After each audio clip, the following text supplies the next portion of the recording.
stand here. Yes, I was going to suggest that actually.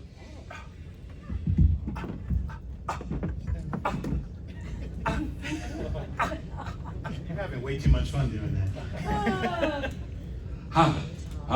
Does that work? Oh yeah, I can. Okay. Okay, now. They're you fresh know, from a photo session, so yeah. I'll even know. When you first got approached to be in this, and did you have any sense that this was a big deal, that this wasn't a Michael Myers film, that people would openly rebel in the theaters and have riots, or were you just making a movie because honestly, I remember my experience seeing it.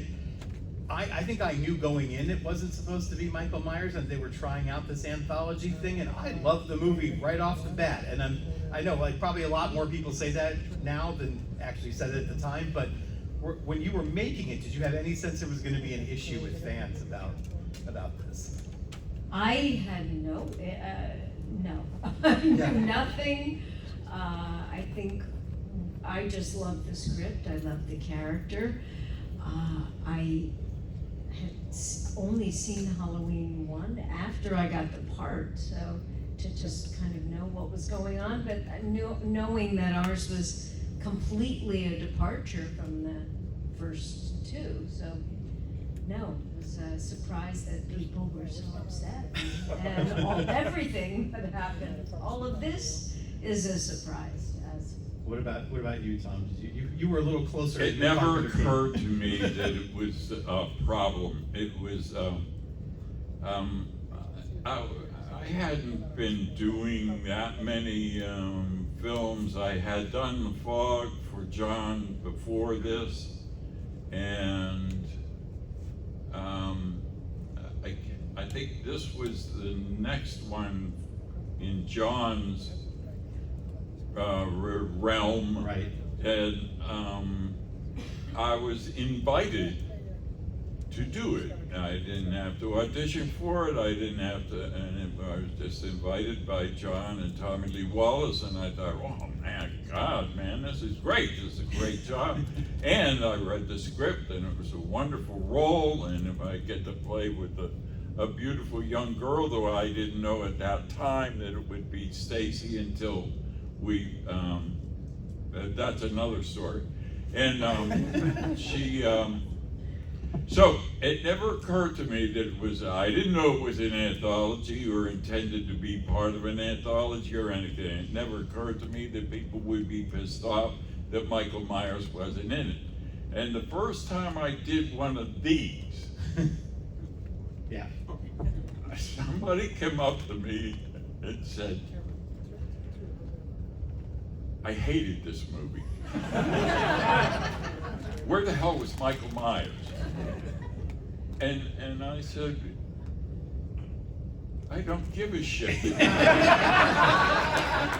I don't give a shit that you were looking for Michael Myers because he was never intended to be in this movie. Can't you read? He's nowhere in the poster or trailer or anywhere, so why would you look? Anyway, and it was only later that I found out that it was John's intention to write a different Halloween movie every Halloween. Mm-hmm. And the money people said, no, you could do this one because it's already in the shoot, but no more different stories. They'll all be Michael Myers movies now because he makes us tons of money. And it did not open real strong. It was not a big opening for Halloween 3, but I gotta tell you, Halloween 3 has become more and more and more popular every year since we made it. Every one of these conventions that I go to, and I go to 4, 5, 6 a year maybe, I see 3 new products of Halloween that I had not seen before, ever. New things. I've already seen 3 this convention. Yeah. It's stunning to me, the popularity, and we never dreamed. Never dreamed. Now I gotta tell you, Tommy called me one day early on. We were getting ready to do the film, and he said, would you mind coming down to the office today? The production office, wherever the hell, I can't even remember where. And he said, we're down to the 3 final girls for Ellie Grimbridge, and would you mind reading with them? I said, no, not at all, I'll be happy to. So I went down and read with the other 2 I have no memory of, but when Stacey came in and she and I read, and then she walked out of the room, and Deborah Hill, Tommy Lee Wallace, and I think John might have been, I'm not sure if John was there or not, but we all looked at each other and said, she's it, that's the one. And you had the part before you even left the building. Go ahead. No, I was gonna say, it was one of those amazing moments. I was driving home from the audition, came in my door, answered the phone. This is before cell phones, guys. And I answered the phone. It was ringing as I walk in the door, and my agent telling me I had the part, which was incredible. And then we started shooting. Yeah. I think a few days later. Pretty much. So they were really down to the wire. And it was like that old joke. Yeah. Do you know each other? Welcome to the set, get in bed. Yeah. We'll do that scene first. Yep. Something like that. Close to that. It's certainly a way to get to know your co-star in a hurry, like that you haven't met before. Absolutely. Yeah. Absolutely. Start with the hardest thing, and then. No pun intended. Hopefully not. Those are the days before intimacy coordinators. So, let me ask you real quick, just a side note to you talking about auditioning. I remember years ago I was interviewing the director of the guy who did the behind the scenes or the making of Blade Runner documentary, and you were interviewed by him, and I know he has a very hard name to pronounce, but so I don't want to mispronounce it. But that was, I think, the first time a lot of us knew that you were cast in that film as like another replicant character that was in the book, if I'm not mistaken, and named Mary, and you were and Mary was dying, and they were still writing the script, or at least writing that character, and then so you were cast, like you had gone in for Pris, right? That was the thing, and because Daryl Hannah talks a lot about meeting all of the other women who were, so, and you all had very different takes on Pris, because you were allowed to sort of develop the look and the act of that character, but anyway. Yeah. And then because the writer's strike happened while they were still writing your character, fleshing it out, they couldn't finish it, and you got cut. Before you ever got to shoot. So because those films came out in the same year, this one and were you still gonna do both, or could you not have done Halloween if you had been cast in? Oh, that's a good question. I don't know if I feel like Blade Runner would have been first. Yeah, I think it was, I had auditioned for the part of Pris. It was down to Daryl Hannah and me. Right. And we know who got the part. But the footage there's footage of your screen test, which looks like a movie. I mean, it looks like a real movie. Yeah, it's lit, there's fog. I mean, 35 you're amazing. and the fog and all the special effects and the hair and the makeup. So my character had actually been written, and I had the part, and it was a great part, great dying scene, and done the hair and makeup and wardrobe and all that, and was hanging out on the set and with everybody. And then Michael Dealey, one of the producers, called me and said, darling, we're way over budget, we haven't gotten to your part yet, and so sorry, we're gonna have to cancel. And that was it, just boom, and I was out of an amazing movie. And that's how it goes in Hollywood. That's how it goes in life, I know Ridley Scott had talked about there was going to be like a replicant wake sequence that he was going to sort of pattern after what he had read about vampire wake or way of vampire, and it was going to be like really dark and really amazing. And well, you're very generous for having agreed to be in that documentary too, just because There aren't too many stories like that, or there were probably a lot of stories like that, but not people who had gotten that far in the process. Yeah. Okay, so end of my side No. curiosity. Anyway, so you talked about the initial reaction to Halloween 3, but at what point, and I realize you're not gonna be able to pinpoint an exact date, but at what point, probably in these conventions, did you start to realize, oh no, there's people that like this movie and love this movie and defend this movie? Because I have a feeling a lot of the reactions were like your friend that you said, who said, I hated this movie until I liked this movie. Like, I have a feeling there's a lot of those. Yeah. When they finally watched it for what it was. He was no friend of mine. No.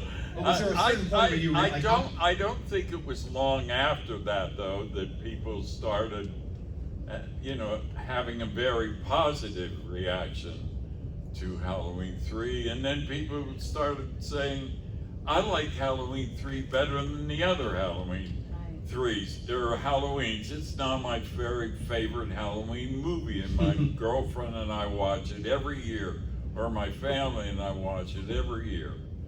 It wasn't all that long after the guy, and Yeah, and I where credit. the hell was Michael Myers? And Tommy eventually wrote a book, yeah. and it's called Halloween. Where the hell is Michael Myers? But I really credit Sean Clark also for Yeah.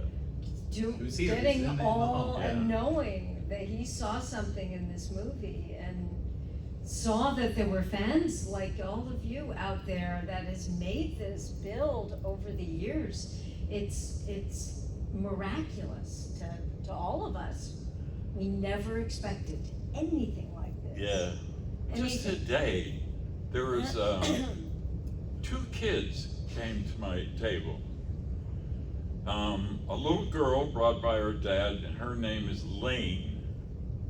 I don't know if she's here or not. Lane, are you here? If you are, stand up and wave. I don't think so. So, and a little boy named Liam came a little bit later. Liam, you here? All right.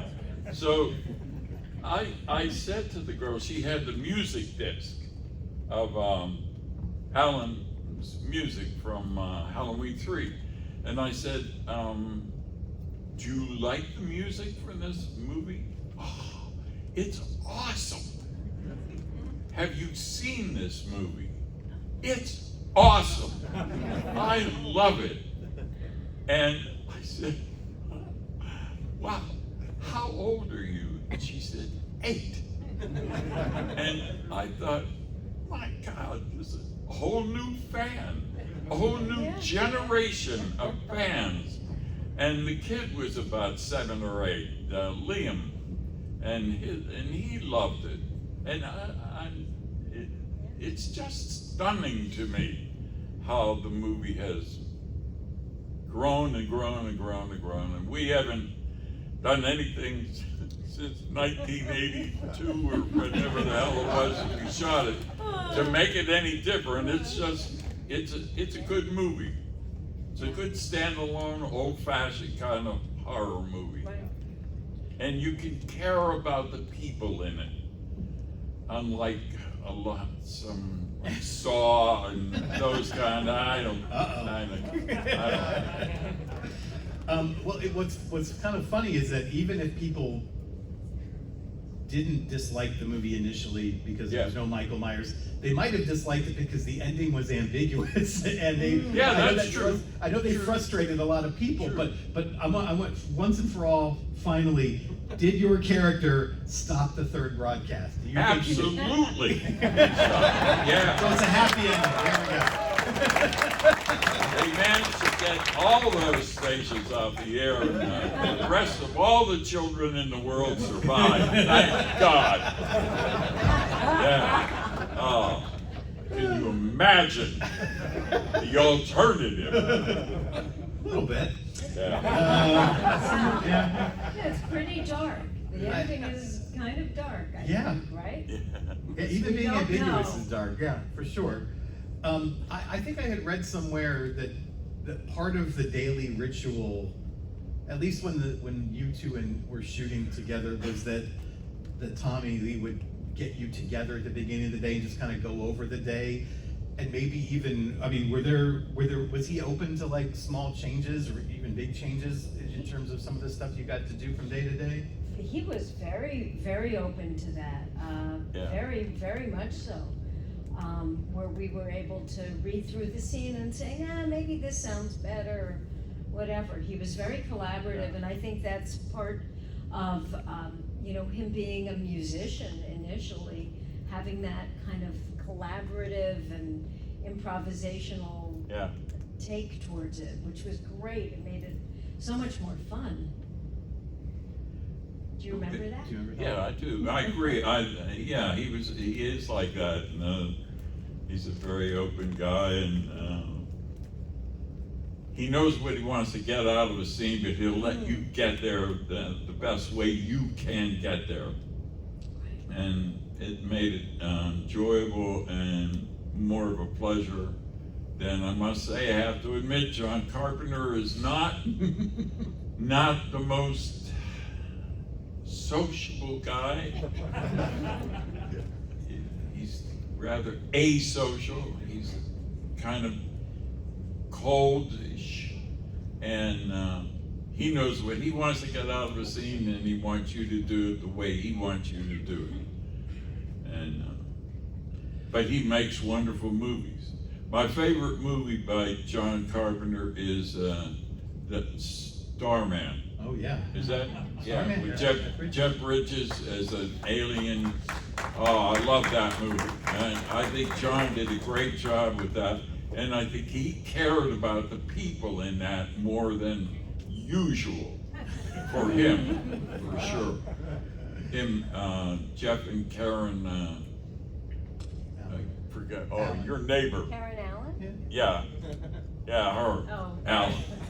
And they were wonderful in it. The whole movie I thought was really wonderful. And I love the music of the movie too. Anyway, that's my favorite movie of his. But Halloween, the original, knocked my socks off. I'll tell you a story about that.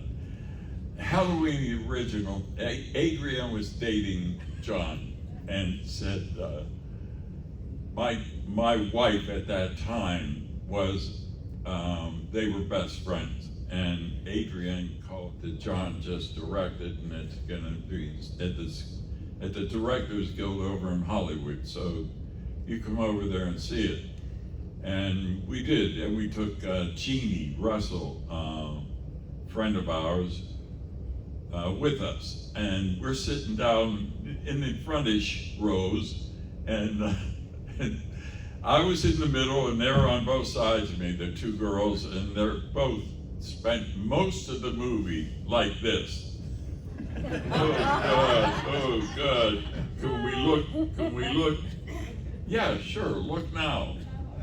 Oh, you son of a bitch, oh God, oh. So, but I thought it was great. It was one of the all-time best horror movies I've ever seen. It was just terrific. Adrienne was up here just before you guys. She was up here, and she told a version of that same story about going to that premiere. Yeah. So now we get it from both sides. All right. Going back to what you said about the love scene, I think it's hilarious that even though literally the end of the world is at stake, that your character, your doctor character, still is like, you know what? We got a little time for a little whoopee. Let's make this happen. Yeah, he might be the worst doctor I've ever seen, but at least he had his priorities. I'll give him that credit for that. And I never went anywhere without a six-pack either. That's right. He was drunk in surgery. He was, I always like to think of Chalice as having been an incredible trauma surgeon with a drinking problem and a woman problem. It was, But a great surgeon. One of the best things in this movie, besides the two of you, is Dan O'Hurley, and he's a legend. I mean, he had been up to that point. I mean, he had been making all sorts of things for decades. And I realize you don't have a ton of scenes with him, but do you have any great remembrances of him being a part of this? Of who being a Of part? Dan O'Hurley? Who? Dan O'Hurley. Dan? Dan O'Hurley. Yes. Yeah. Dan O'Hurley was a gentleman, an old Irish squire, a wonderful actor, very much a pro, sociable enough, chatty a little bit, not a whole lot, but other people have asked that, and I never quite know how to answer it because we didn't have a lot to do with him. Did we? Not you know? a lot, no. I just remember him being able Yeah. to be very real Yeah. when we were off camera, and he would be, sociable, as you said. Yeah. You know, even Yeah. a little humorous, because he is Irish, and he had that, and he was, had a warmth. He was a real person. And then the minute Tommy said action, he was Yeah. he was that awful, hard, cold Yeah. person that he I portrayed. always got a kick out of him being when I think we were still both. Well, I was on the rail. I'm not sure if you were there or not. After having, you were there. After having dumped all the chips down in, and then everything's blowing up, and he's quietly standing down there going. Right. Right. He was brilliant in that. He really Yeah. was. He was a still man Yes. in the best sense of the word. Stacey, I want to ask you about the robot version of you. I forgot to ask, how many of you were at the screening last night? Are you just because a lot of people have just seen this movie last night with Alan playing the score. But I just want to talk about you get your head cut off. How do you achieve the effects? And what was that crap coming out of your mouth? Oh, I think it was frozen orange juice. I think it was orange, that Oh, the concentrate. concentrate. Yeah. Pretty sure that's what it Wow. was. But how Oh, did so it they- had substance Yeah, it had as some- opposed yeah. to just orange Liquid, juice. right. I never knew that. Pretty sure that's what it was. I never knew that because I had to go through Dick Warlock's stomach or chest or something, and take a handful of it, and I thought, ooh, oogie. Yeah. But tell me about just achieving the effect, when you get your head cut off and your body's over there and your head's over here, and how did they? Oh, that was That was amazing. one of my favorite scenes. Yeah. Me too. I love that scene. That was like real old-fashioned movie making. Before green screen and all those things, they had built this amazing platform that was, about 1.5 feet high, covered it with grass. There was one hole over here and then one hole over here. I crawled underneath the platform, stuck my head up like a little whack-a-mole. My head was up, and then my body double, who was exactly the same size as I am, Yeah. or as I was, wearing the exact same clothes that we had been wearing for a while at that point, because it was a long sequence, the end of the show. So, every time I would look down, I'd see the same clothes. It was, I think, that sweater and the jeans, and anyway, and she is over here with her head down this hole, and as I'm up and I'm looking at my body, because she's wearing my clothes with my shape, and it was just trippy. It was very trippy. Yeah. And, nobody, I don't know how they thought of that. That, to me, is old-fashioned, great movie making, Another bit of ambiguity that Ambiguity. I'm trying There we to go. about this movie is Yeah. at what point Stacey your character becomes replaced by a robot, and some people think she was a robot the whole time, and some people think it was, which I don't think is true. But some people have theorized this, and some people think it's probably when they get captured initially and separated. So, do you know? Do you know where Yeah, you? do you? Thanks for asking. I really always thought it was after I got tied up. That in that process, when I was tied up and captured, something happened because I was a little different after. They you turned didn't notice, you did into you, a darling? robot, didn't they? Did. Yeah. They did. That's what I They always did thought. it, yeah. I didn't That's- think you were always a No. robot. Never occurred to me. Believe me, I didn't think you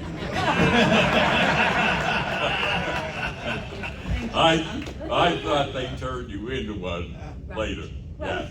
yeah. Exactly. So I'm gonna Thank ask you, one more Dr. question. We have a Jones. microphone right here. I know we haven't been doing enough audience questions. But we have a microphone right here. I'm gonna ask one more question now, just real quick to Tom. You've always said that your character in Night of the Creeps is your favorite character that you've played. Where does the Good Doctor fall into your ranking of favorite characters? Yeah, is that what you're asking? Yeah. Who is my favorite character? Well, I know the Night of the Creeps character is your favorite, right? Yes. Yeah. So where does the Doctor fall in the Oh, ranking? Chalice? Yeah. Probably second or third. Okay. Yeah. I like Nick and the Fog too. I like the Fog a lot. It was kind of an old-fashioned ghost story. It was fun. Yeah. Yeah. Probably second. That's awesome. But, Okay. but Night of the Creeps is my very personal favorite of any of the movies I made. Yeah.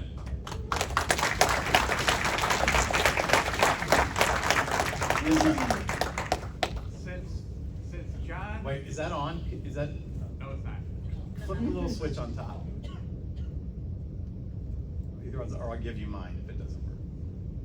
I think you can hear me. All right, go ahead. Since We'll John repeat and it. Tommy Lee Wallace are close friends, are their directing styles similar or different? So he wants to know if Tommy Lee Wallace's directing style is similar or different to John's, but you've already sort of answered Yeah, that. it's very different. It's very different. John, like I say, John knew what he wanted in any scene, and he wanted you to do it the way he wanted you to do it. Tommy knew what he wanted in any scene, and he let you get to that however you wanted to do it, pretty much. Yeah. Go ahead.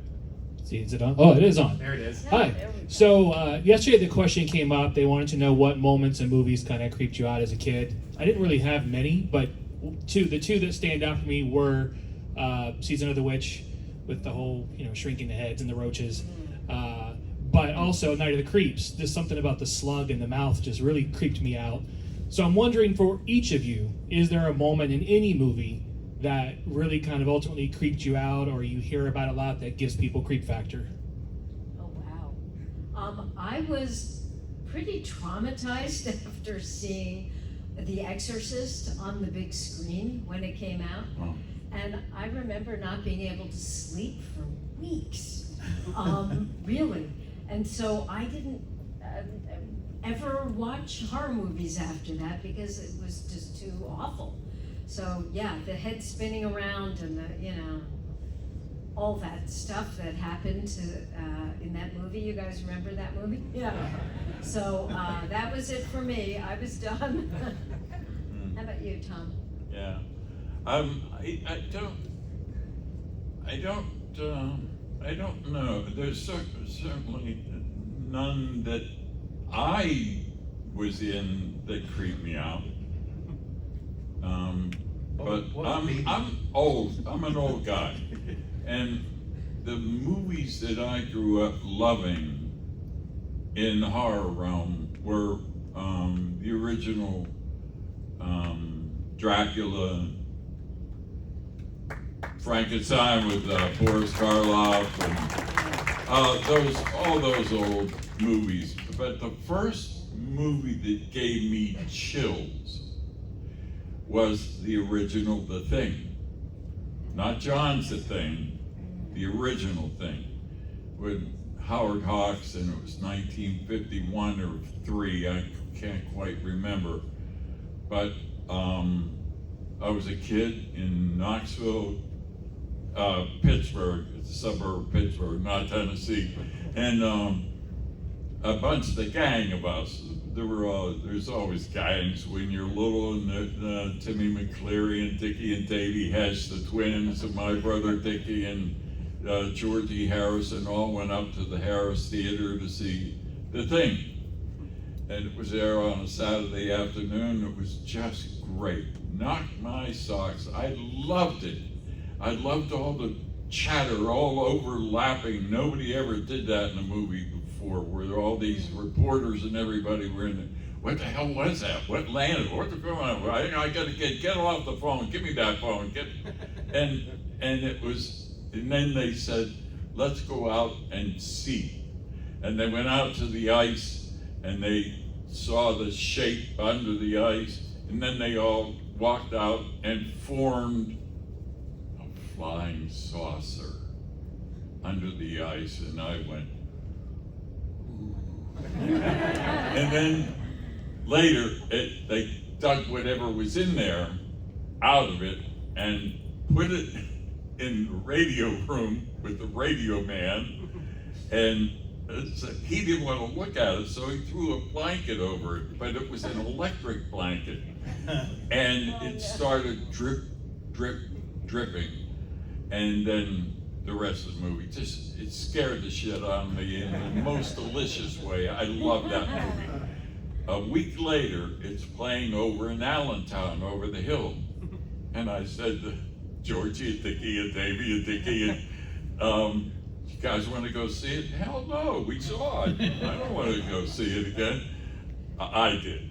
I went at a 4:00 screening by myself, and as soon as I walked in and sat down my popcorn, I thought, oh no, it's 4:00. By the time this is over, it's going to be dark. Well, when it got into the radio room and the blanket and it started dripping, I ran out of the theater and went all the way Thank you. That's the movie that gave me grief. I would say, when I think of like a preteen Tom Atkins, I still see the mustache somehow. I don't get it. And not that you asked me, but this is the one that did it for me. This is the Salem's Lot is the thing. What is it? Oh, Salem's Lot. on Yeah. TV. The Oh, scratching, Stephen King. scratching. Toby Yeah. Hooper. Yeah, Toby Yeah. Hooper's TV. That's the thing that creeped me out. That was the first thing I remember creeping me out. Yeah. Okay, yes, go ahead. All right, apologies if you've already talked about this. I was a few minutes late, but that final scene in the gas station, Halloween 3, he's on Yeah. the phone saying, stop it. Is there an alternate cut of that scene where he tells those kids to take off the damn masks because they're in imminent danger? I'm just wondering, like, stop it, kids, take off the mask, stop it, kids, take off those masks. Just wondering if that exists. You wanted to write that scene. I would have written that scene, and there would have been a 6. No, there was no alternative scene. It was just, it was what it was, and he said, just let it go. All right, just wondering. And Thank you. I had a lot of fun screaming my ass off, stop it. Anybody else? Yeah. We got time for, go ahead. Yeah. Hi, you guys have both been in your fair share of action scenes. You have been on A-Team and The Fall Guy, and you've done your own stuff. I guess my question is, was there ever a stunt that you were watching where you were like, wow, that's impressive, or that you're like, I don't know how they did that? So he wants to know if any of the action pictures that you did, if you ever witnessed a stunt that you were impressed by. I thought you were going to ask him if there's one that he saw that he's like, I could have done that. I don't need a stunt guy for that. But no, just any stunt that you were like, wow, that's incredible. That something you saw firsthand, maybe. This is for both of you. Offhand, no. Well, I saw a stunt man go off the top of a roof in Lethal Weapon 1, but it wasn't that high, and he went into a big bunch of balloons. No, I don't think any really impressed me to where I was going, whoa, God, yeah, I'm glad that worked. But I did a Beretta, a dumbass TV series, where I saw two things happen. We were shooting a scene where I'm a bad guy and I'm supposed to run down an alley and jump into my mate's car, which is crossing the alley, into the window, passenger side on the car, and we make a getaway. And I remember saying to the guy, I could do that.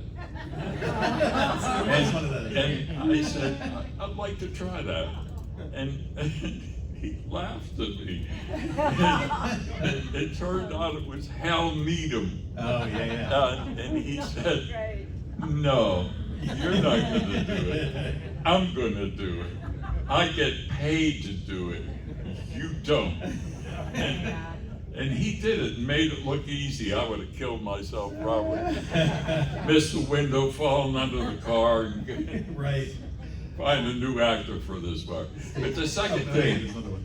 was we were shooting downtown LA, a scene for Beretta. And there were a lot of people gathered around, as there is when you're outside doing a scene.